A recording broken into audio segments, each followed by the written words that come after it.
Takže pro úplný začátečníky jednoduchý feel na přítahy. Když se nepřitáhnu ani jednou, tak třeba na žebřinách nebo na něčem si můžu pomoct vyšvihnout nahoru. To znamená, vyšvihnu se nahoru a snažím se furt brzdit dolů. Vyšvihnu se nahoru a snažím se furt brzdit dolů. A takhle zase pár sérií zkusit prostě ze začátku, jakož ta síla tam nebude, tak to prostě půjde.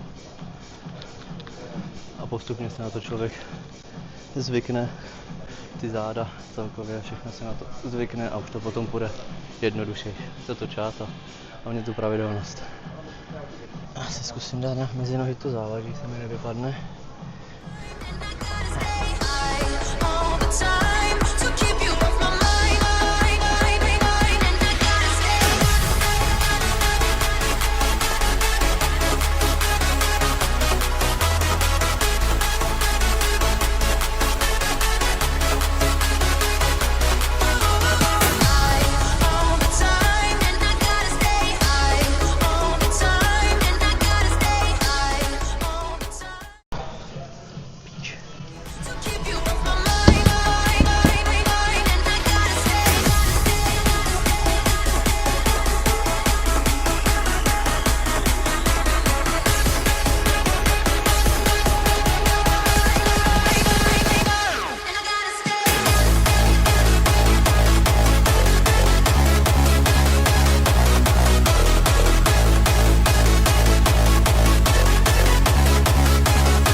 I don't ever slow up, no I don't take shit. I got no love for the fakeness.